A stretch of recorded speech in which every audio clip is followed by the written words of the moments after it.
All right, welcome everyone. Welcome to Impolite Company on the WGCPR.live network, where we defy the old adage, that old adage where you're not supposed to talk about religion and politics in polite company. So clearly this is Impolite Company.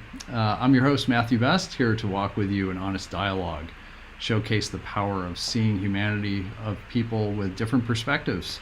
You can send me questions, comments to contactimpolitecompany@gmail.com. Love reading the comments, people posing questions. They really are helpful, and I appreciate the dialogue.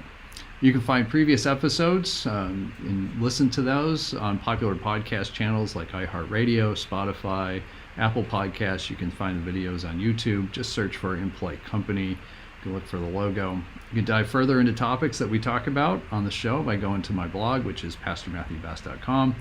Write about a whole host of things. And if you enjoy what we're doing, find value, you want to support us, you can go to buymeacoffee.com /Impolite Company. I just turn it right around and put it back into the show. Before we dive into today's episode, again, I'll take just a brief moment's personal privilege to share a couple things that I'm passionate about. And so the first, of course, is if you want to show a little love to Christ Lutheran Church here in Harrisburg, Pennsylvania. It's in the heart of Allison Hill, which is one of the most economically challenged sections of Harrisburg and the eastern half of Pennsylvania. It's a church that I'm called to serve as pastor, and it's a special place and community of healing. And what makes this church so special is that we host 3 free health clinics where we've had over 100,000 visits since 2018. It's a lot of healing. You can go to christharrisburg.org. And if you care about homelessness, you can check out the Memorial Blanket Project. It's something else that I'm engaged in. Each year, people make blankets for strangers. We make an art installation of those blankets to highlight homelessness. We talk with folks, we raise awareness around it, and at the end of the night, we hand those blankets out, all of them. We've done that in Carlisle, Pennsylvania, on the front lawn of the U.S. Capitol, steps of the PA Capitol. This past year, we were at the Liberty Bell in Pennsylvania. This coming year, we're going to be out in Denver, Colorado. You can go to memorialblanket.org. This past year, I think we had 1,000 blankets or so that we handed out. So it was really great. And lastly, if you're looking for a tool to help you with conversations on the difficult topic of gun violence, and while seeing the humanity of others, I would ask you to check out American Roulette. It's a fiction book. It's a unique novel written by, there's 10 of us who wrote it, following the course of the lives of 8 characters over a day, ending in a mass shooting. We don't offer the solutions. We don't have them, but the idea is to focus on the humanity in the midst of it. All proceeds of the book goes to organizations that address gun violence. So today I am pleased to welcome Ben Duholm. Benjamin J. Duholm is served as the pastor of Christ Lutheran Church, great name, by the way, in Dallas, Texas since 2019, after serving churches in the Chicago area. He has written on religion, culture, and public life for publications, including the Christian Century, the Washington Post, New York Times, Eon, the Jewish Daily Forward, the American Conservative, and his own Substack newsletter, the Parish Bulletin. You can find that at benjaminduholm.substack.com. He has delivered lectures to Cambridge University Workshop on Religious Pluralism and the Modern University, the Institute of Liturgical Studies, and the Lutheran Ethicists Gathering. He lives in Richardson, Texas with his wife Carrie and their 3 children. Well, Ben, welcome. Thanks so much for taking some time to be here. And I will also mention that you have a publication in the Journal of Lutheran Ethics as well, and it's going to be the topic that we're going to spend some time on today. This may be a little bit of church nerd for some folks, and that's okay. We've got a bunch of folks who are church nerds, but we're going to try and talk about this in a way that the non-church nerds would also find very relevant as well. So you have this concept, and you've written a piece on it, you've given a talk on it, about the idea of liturgy as transcript and liturgy as template. And especially given our polarized culture and society, and then even into the church. Can you take just a couple of minutes maybe just like, where did this concept come from for you? What made you kind of want to dive into and see through this lens?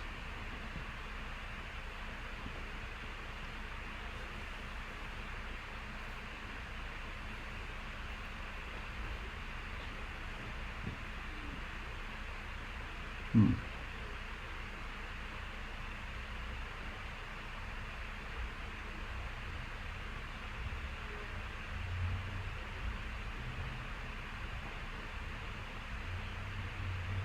Hmm.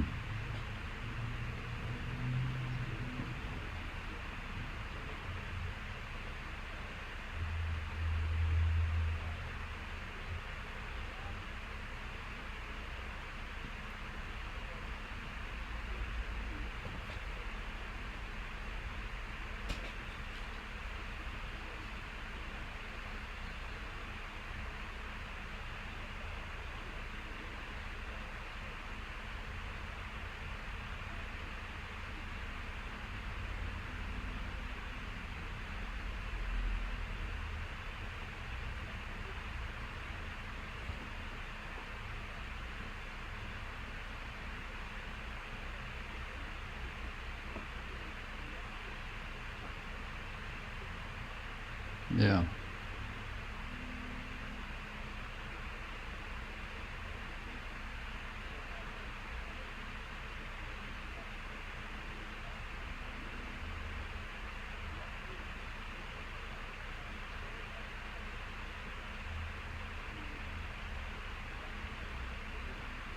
Mm-hmm.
Mm-hmm.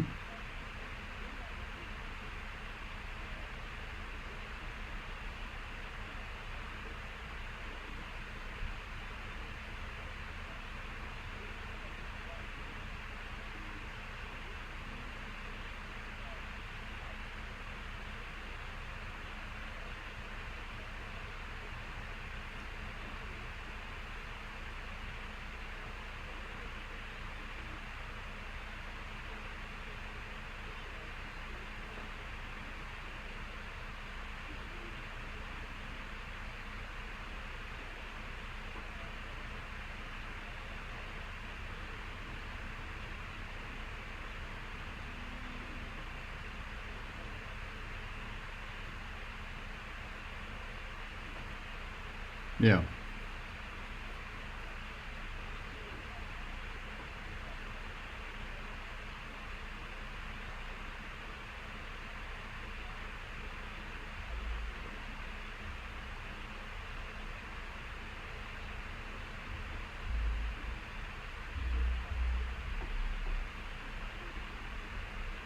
Yeah. Right.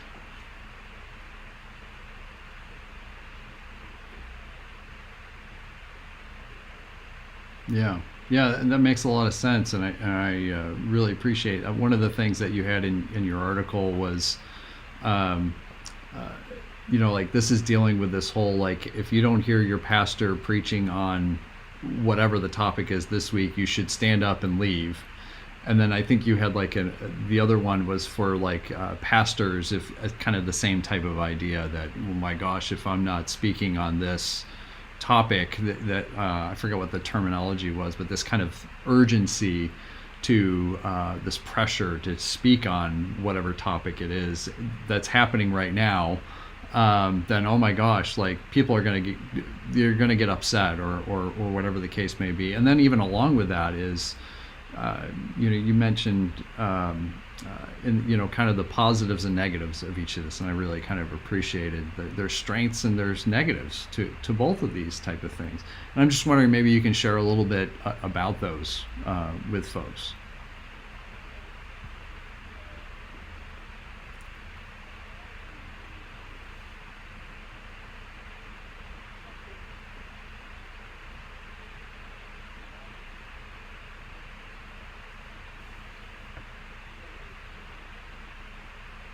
Yeah, yeah,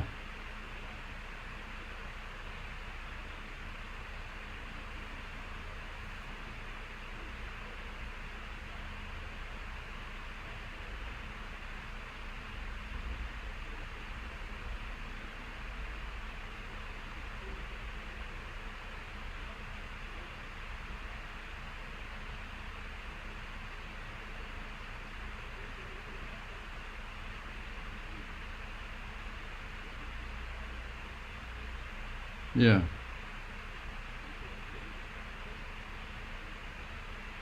right,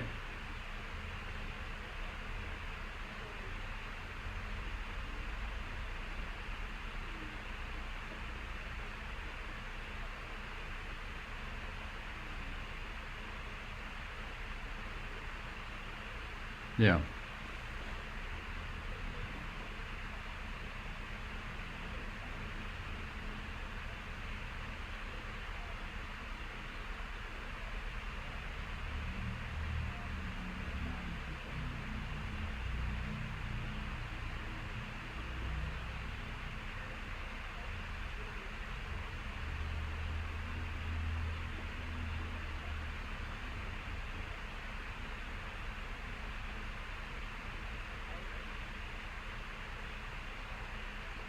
right,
yeah, yeah. I mean, right now I'm seeing a lot of this kind of struggle back and forth, with all the things that are going on in the country. And like, there may be, I think there was a, what was it? It was like, I think a statement from the bishops up in Minnesota or Wisconsin, I don't remember, on some executive order, something, I don't remember exactly what it was.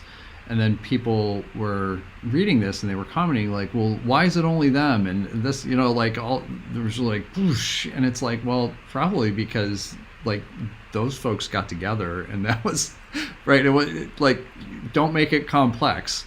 Probably wasn't sent out across the church, and all these type of things. But there's this assumption of like, if I see something, then gosh, everybody must have seen it, and so why isn't everybody's jumping up? Why isn't everybody jumping on board? Or forgot, there was another one where it was, I think again, clergy that were LGBTQ were commenting on something. I don't know what it was, and then people missed the fact that it was LGBTQ clergy who were commenting and saying, well, why wasn't these other pastors or bishops commenting? It's like, wow, we read so fast that we just missed like some context in the midst of it. It's not that other people weren't supportive or anything. It was just, that's not what it was.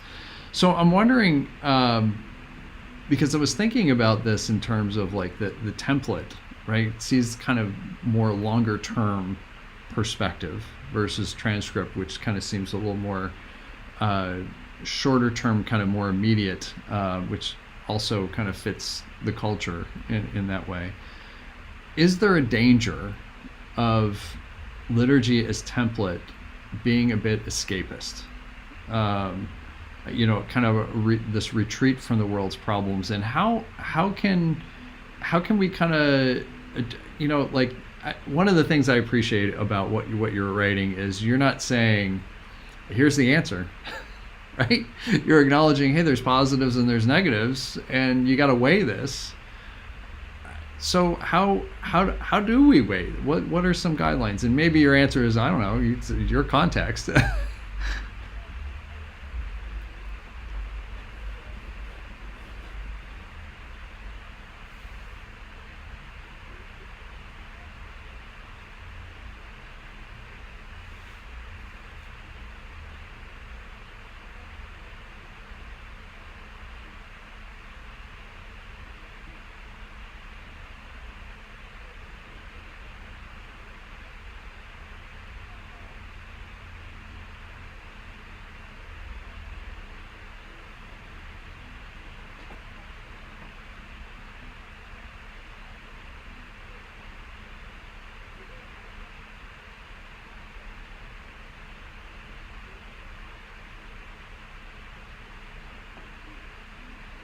Sure, sure.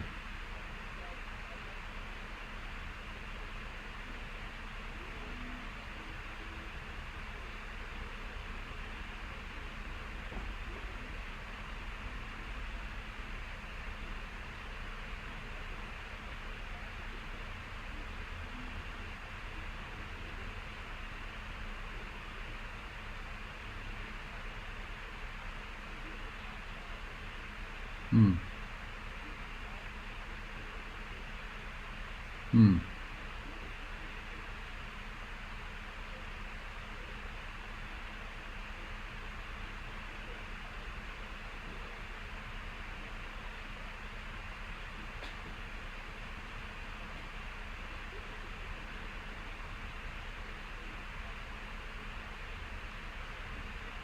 Yeah.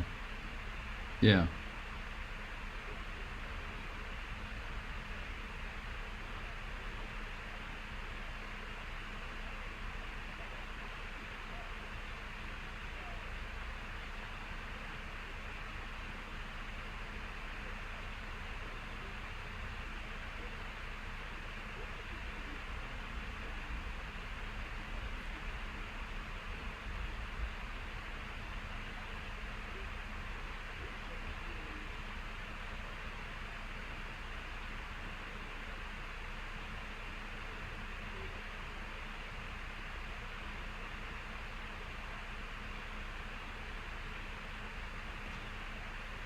Yeah.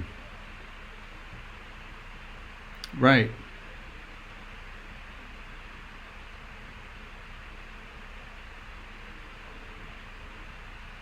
Yeah.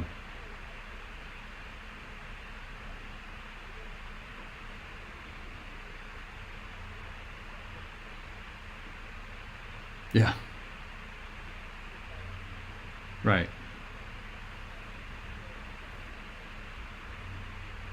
Right.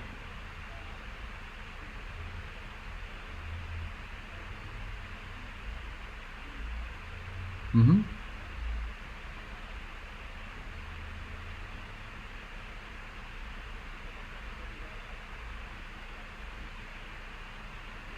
Sure.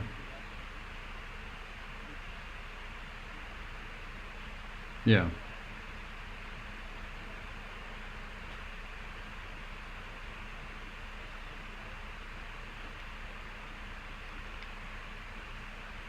Yeah.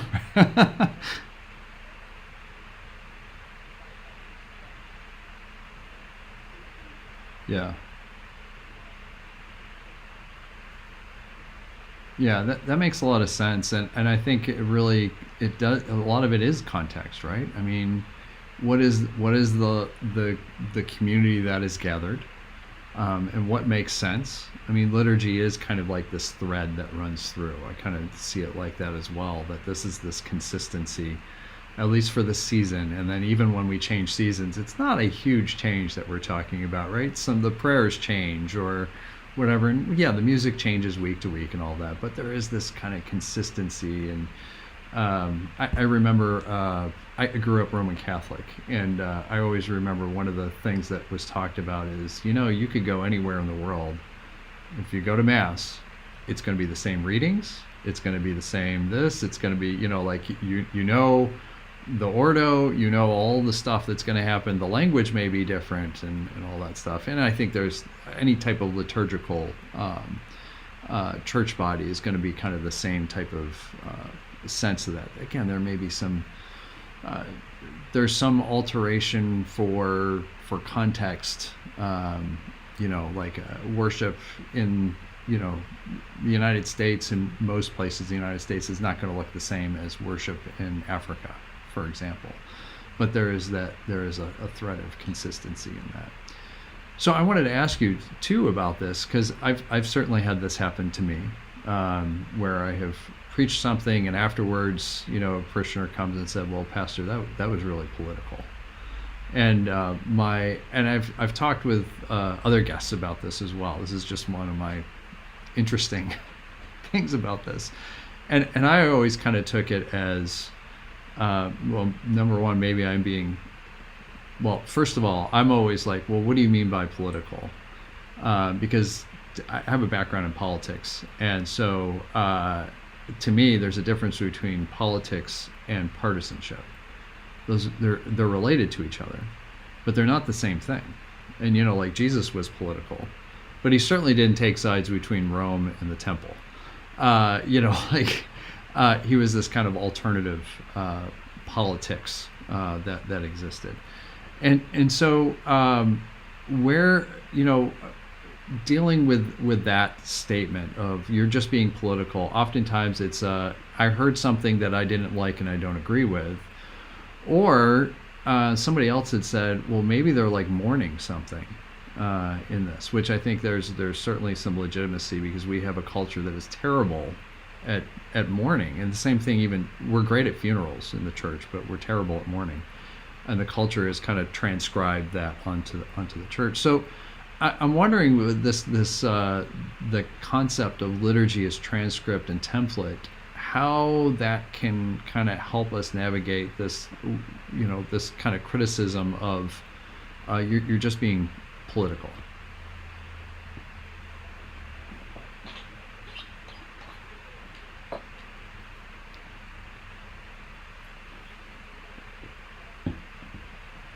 Yeah.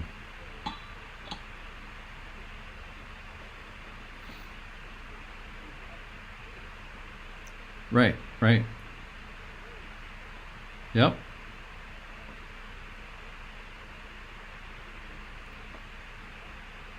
Sure. Right. Yeah.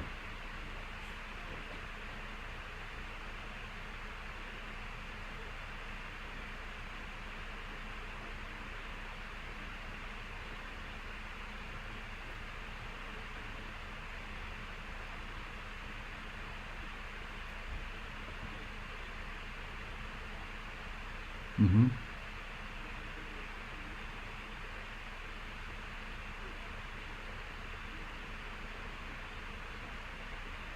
Yeah.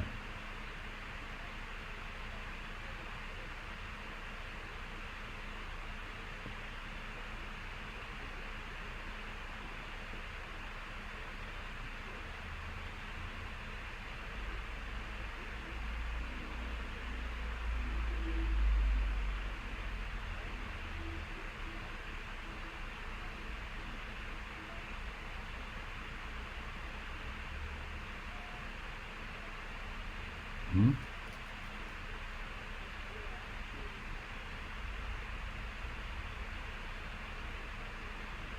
Yep. Yep.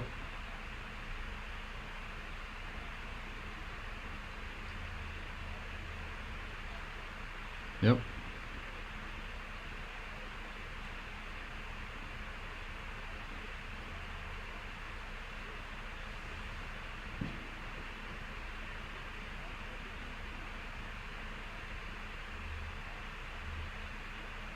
Right. Right. Mm-hmm. Yeah.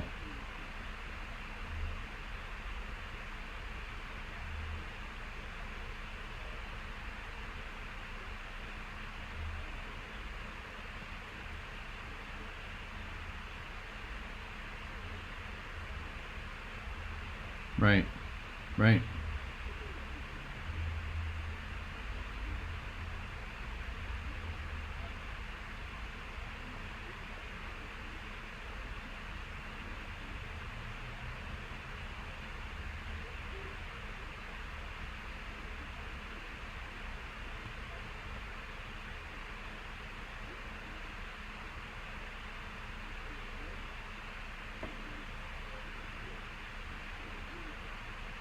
Yeah.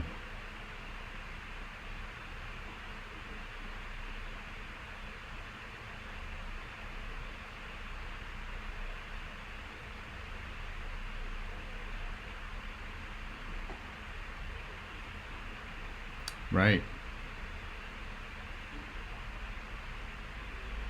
Yep.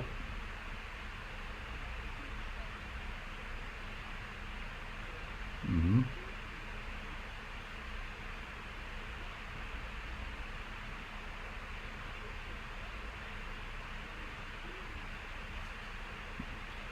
Right. Yep.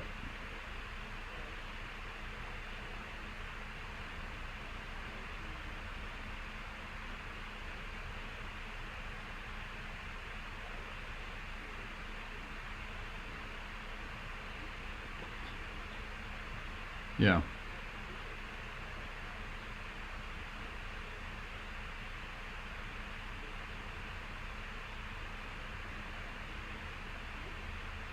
Yeah.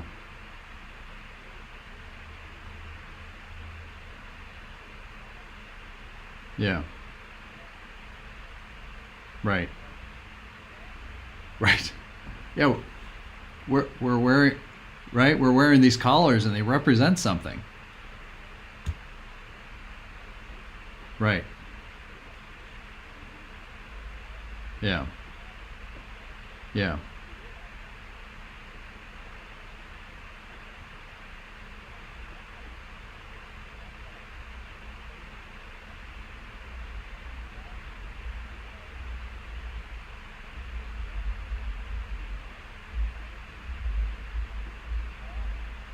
Right. Right.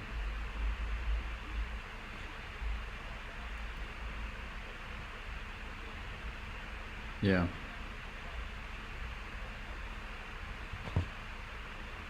Yeah.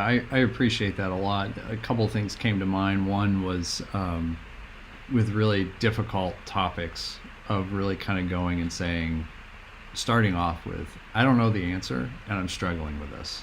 And it just kind of like lowers the temperature to, oh, yeah, okay, and then let's see what God has to say. Uh, and it may not be pretty, it may be messy, and it may be unclear, and there aren't usually nice, easy answers for anything. I think this is also one of the things where there's the benefit of following a narrative, or following a lectionary, right? Because we're going to follow that lectionary, whether it's the revised common lectionary or the narrative lectionary or another lectionary. It's not it actually, for me, I can tell you there have been many times where I have appreciated having a lectionary, because it doesn't, and then I don't have to address something that I don't even know what to say about some things. And it's just kind of like, okay, well, this is what we're focused on. This is what we're doing. We're following this lectionary, and yes, there are things going on, and there's all this type of stuff, and we can include that in the prayer, or whatever the case may be. But we don't have to preach on every, because there's just going to be another thing next week, and there's probably been about 5 things in the middle of the week. And you'll never be able to address any of those things. I want to ask you a little bit of a different question, in the sense of, we've been talking about this idea of liturgy kind of being this thread. And can liturgy be a form of protest or resistance in a way that is I don't even know what the right way, like the word, I'm kind of lacking the words a little bit. I mean, those type of things are polarizing, and yet can they be done in a way that's uh, not divisive? I don't know. Does that make sense? The question makes sense?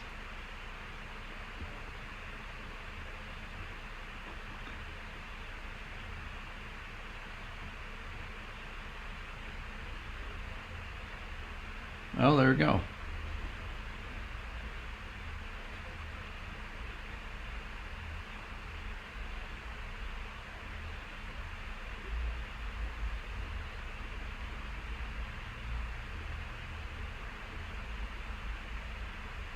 Yeah, right.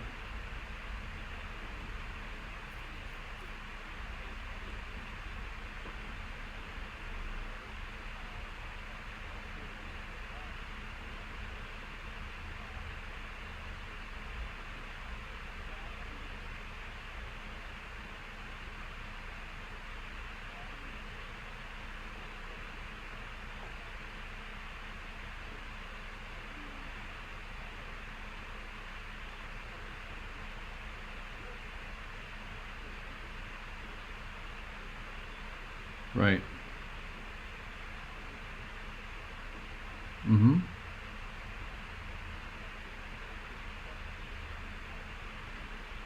Right.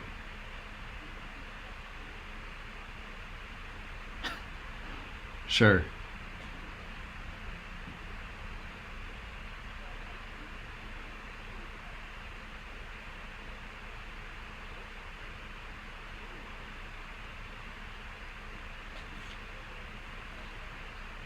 Right. Right. Well, and Ben, I'm going to interrupt you. Like we just saw this. What was it last week with William Barber and a couple of other pastors praying in the Capitol? And what I found most interesting about that was not the fact of them praying in the Capitol, but they had a part of a liturgy, right? They offered a prayer about, I don't remember exactly, but like praying against cuts to Medicaid and cuts to funding for to address poverty and those type of things. And then they had a response after each one. It was like the same response, and I don't remember what it was, but it took on very much a liturgical form of a kind of a prayer and a response, kind of like the prayers of intercessions were in that. And so I'm really curious thoughts on that specific example.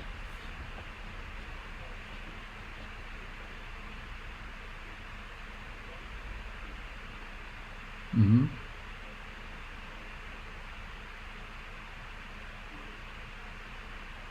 Sure.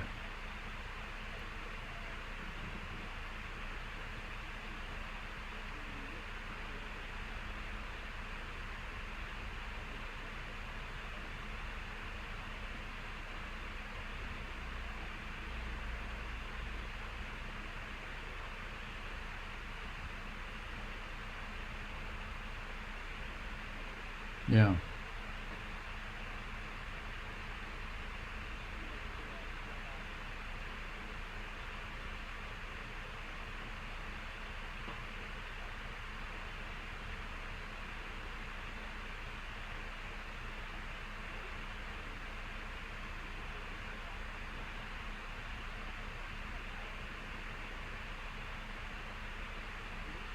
Mm-hmm.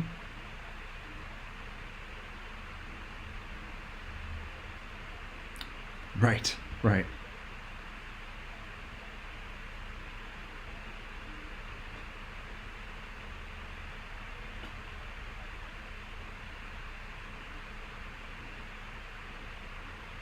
Mm.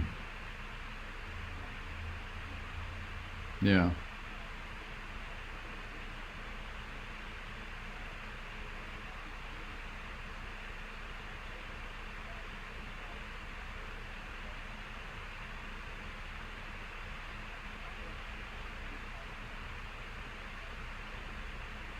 Yeah. Right.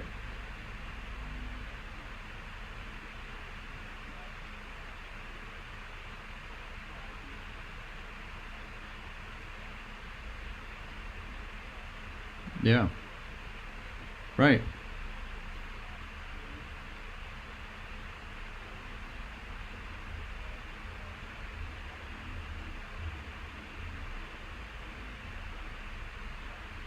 Right.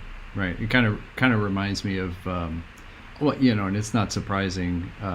Like a lot of what Martin Luther King Jr. Like there was thought, and it was intentional, and they knew the consequences, and they knew how they were going to act, and they had practiced so much of it, so that in the moment you're not like reacting like the way you're not taking on the same form of what it is that you're protesting against, the methods, those type of things, right? I mean, in the case of William Barber, the he was arrested, and he and the other folks there were arrested. They knew they were going to be arrested, and they were extremely polite and courteous to the officers. They didn't go around and claim to be victims or anything. They knew. They knew exactly what they were doing, and they knew exactly how it was going to go, and they probably had an idea of how long they would have, and they did it, and it was to draw attention to, in that case, kind of using the liturgy of what they were doing to draw attention to the plight of the poor and those type of things.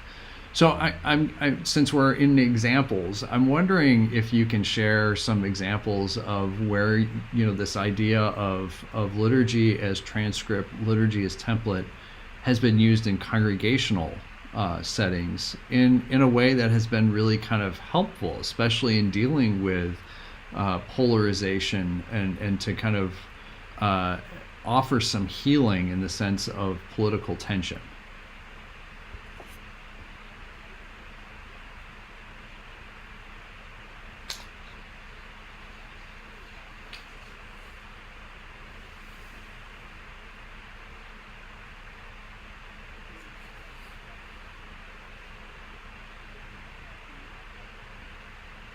Yeah.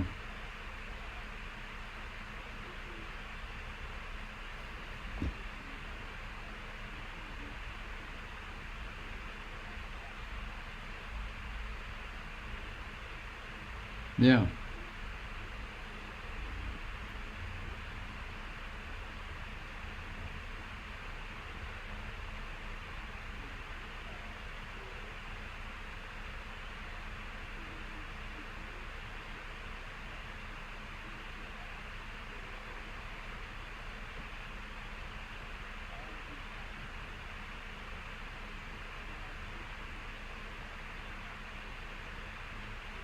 Right.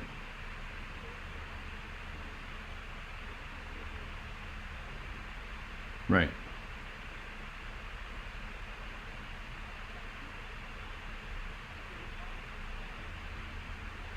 Right.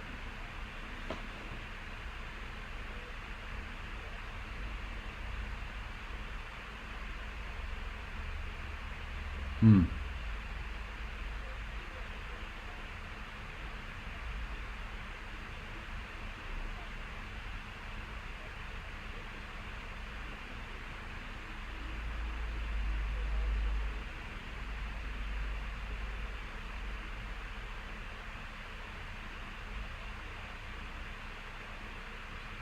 Yeah.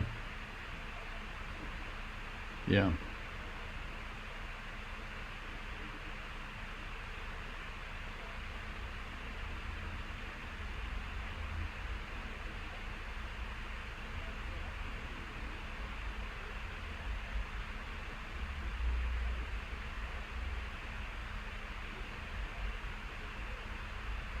Right.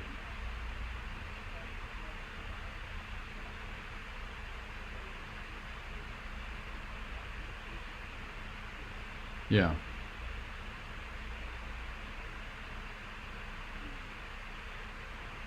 Yeah.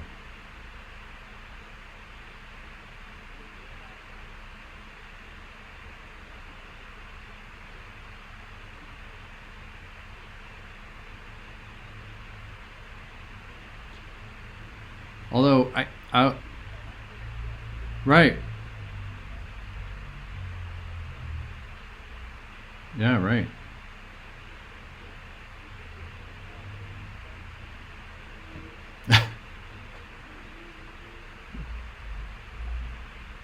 although I'm sure you saw the story about what is it, Russell Moore, talking with some. These were more evangelical, so not as liturgical and all that. And people were upset about, where did you get this, woke talking points and all this type of stuff. And I, I, I have made the argument that I think as church membership and the trust of institutions has been on the decline, not just religious, but institutions as a whole have gone in the decline. People have shifted where they're placing their identity from a religious identity primarily to I don't even know if it's an ideological identity, but it's definitely some form of political, and again, we're not using that in the general sense of things, but more in a partisan identity. And I've always said, having worked in both religion and politics, that religion and politics are very similar. They both have origin stories, they have mythology, they both have sacraments in a way, they both deal with how you relate to others. There's sacred texts, there's a priesthood, if you want to think about it that way. All these type of things are there. And as religion has been on the decline, it's almost as if people are like, okay, well, I'm not getting it from here anymore. Now I'm going to shift over to this, and it's offering answers. It's offering, right? This is kind of this if you want to talk about this appeal to like the appeal of fundamentalism and fundamentalist ways of thinking, is that it offers answers and clarity and simplicity of either or, that type of thing. And that used to be far more in religion, because we had, even 2 generations ago, people didn't marry across denominations. My gosh, they thought they were other denominations were going to hell, and so that as that has kind of gone down, it's there's still this kind of desire for, or addiction for, clarity and simplicity. And I'm wondering, how does liturgy help us in that regard? And maybe that's too big of a question. I don't know, but does that make sense?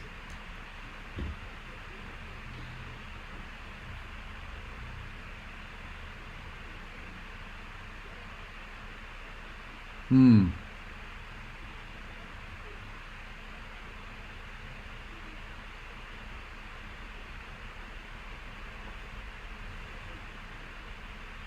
Yeah.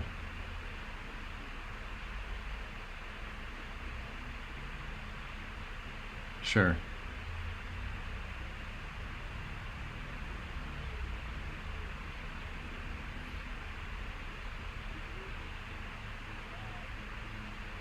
Right.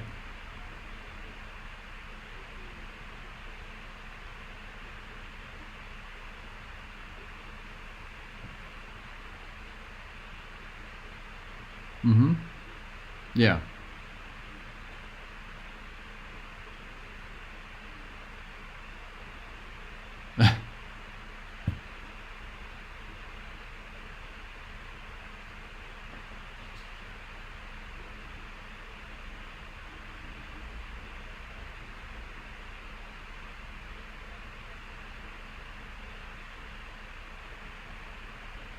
Mm-hmm. Right. Yeah.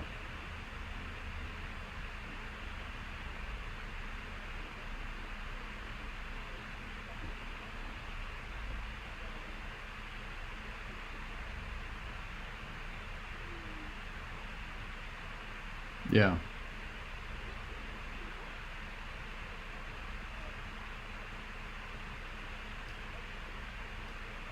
Right.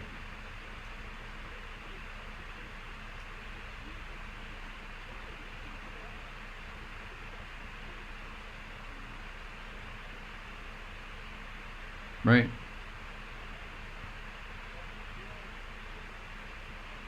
Right.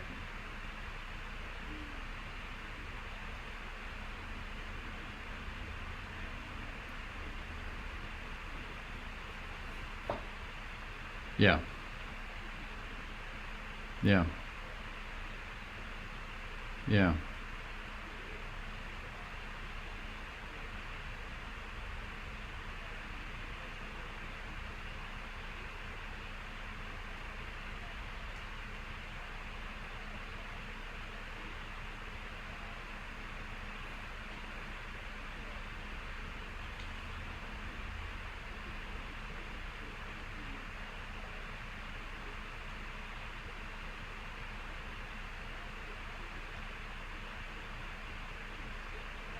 Mm.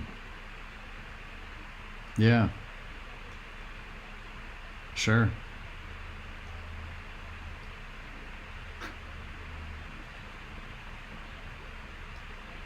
Sure.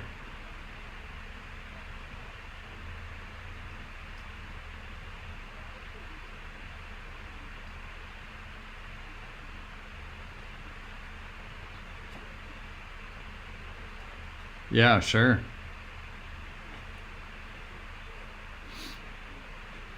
Right.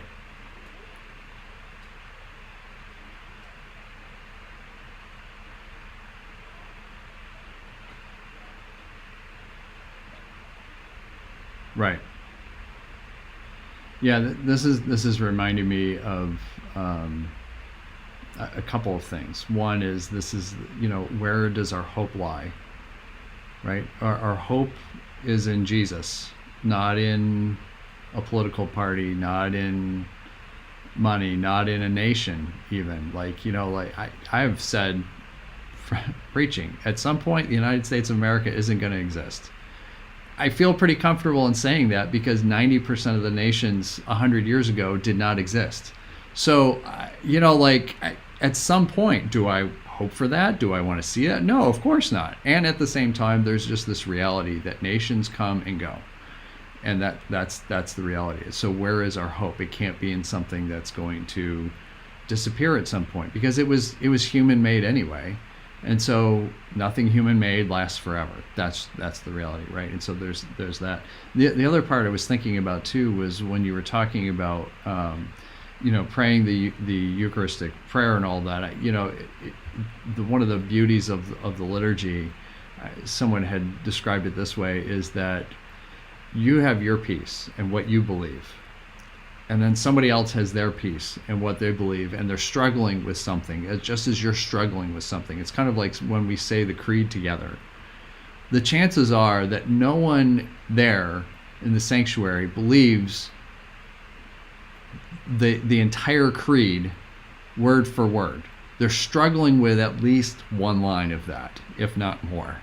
But as a whole, we become part of something much bigger and greater than ourselves, in the sense that we are a part of something, and that even though I'm struggling with some aspect of this and you're struggling with another aspect of this, we can walk together in our struggle and say, this is what we believe, we're struggling with it, but this is what we believe as a collective, as a whole, in that. And there is a lot of beauty in that.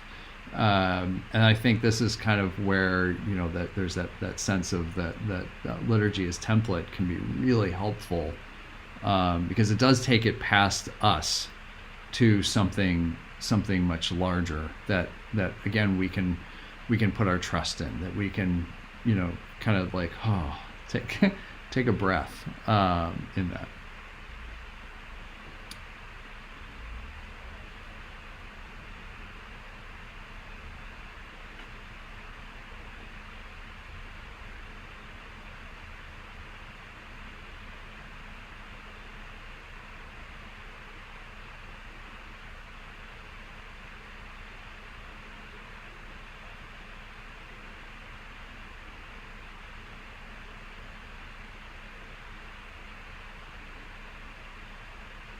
Mm.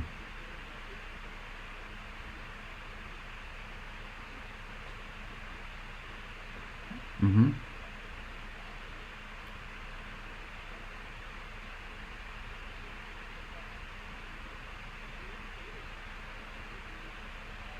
Yeah, right. Yep. Right. Yep.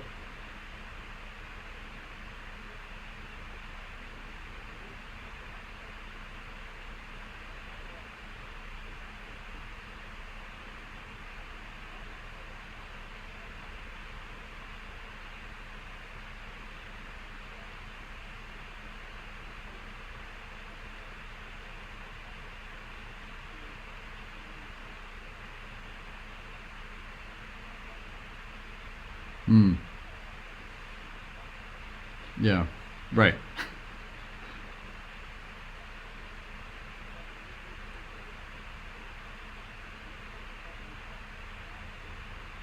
Yeah, sure.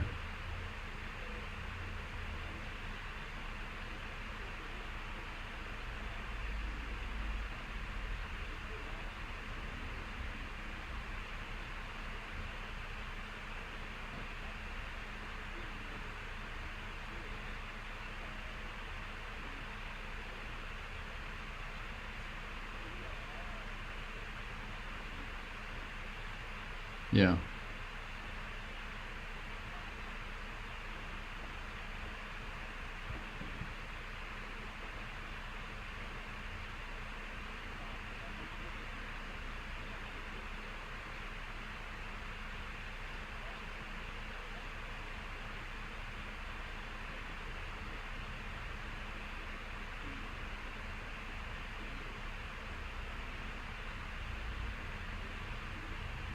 Yeah.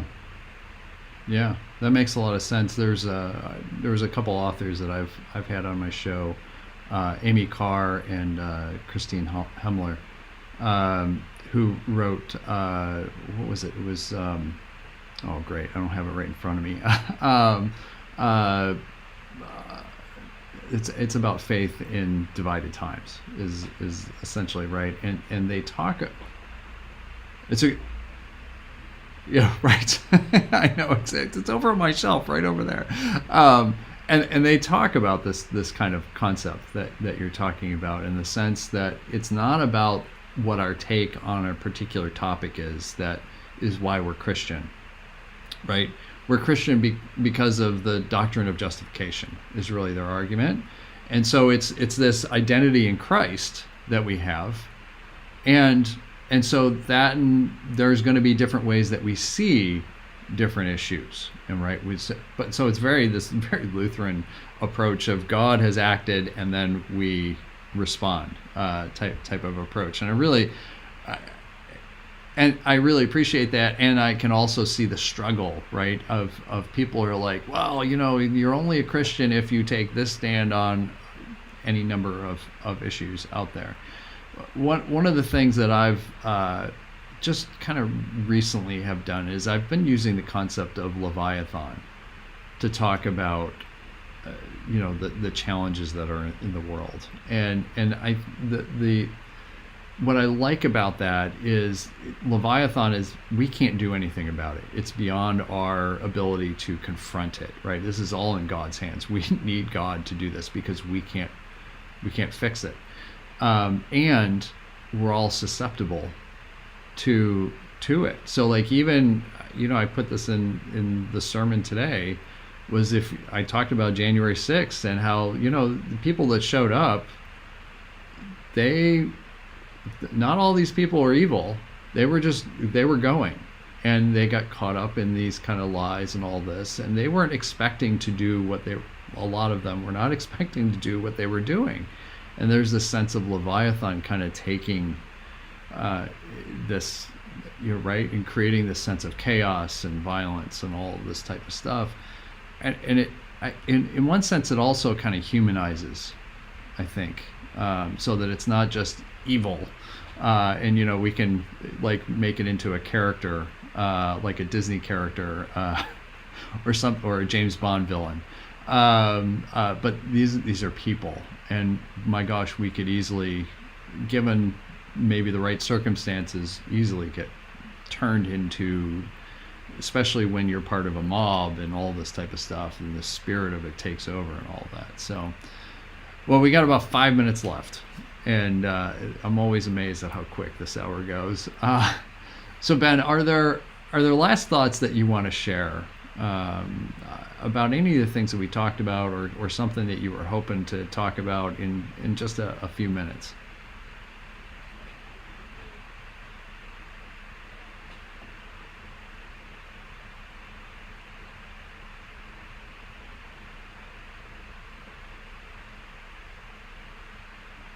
Hmm. Yeah, sure.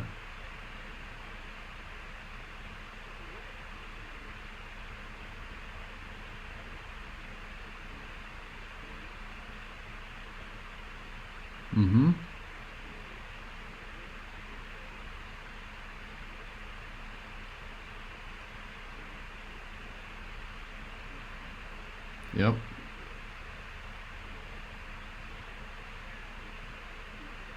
Yeah. Right. Yeah.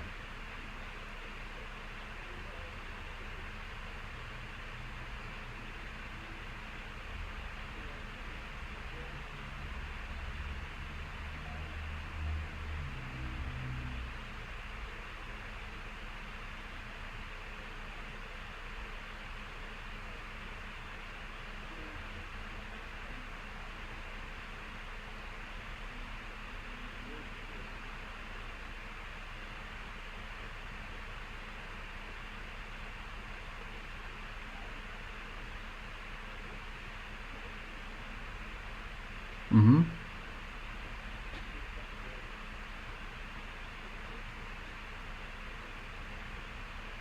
Yeah.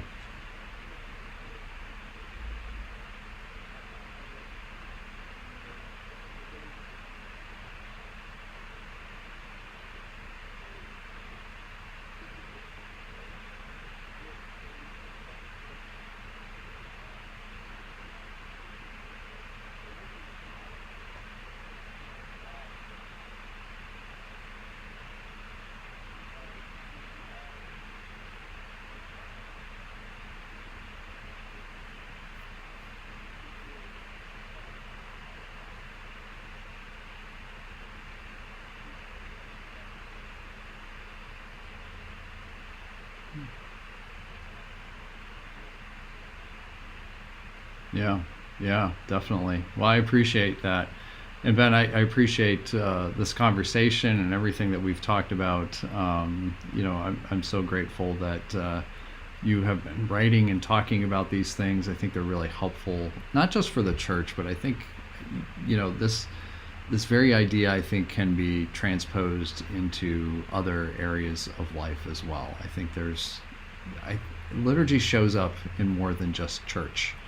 Um, and I think this is where, gosh, if we had another hour, we would talk about like national myths and all these type of things. And there's liturgies that go into those as well, that I think could actually help us in our political conversations and policies and how we approach those type of things that are not from a religious, but from that kind of politic way that would be done in a much healthier way.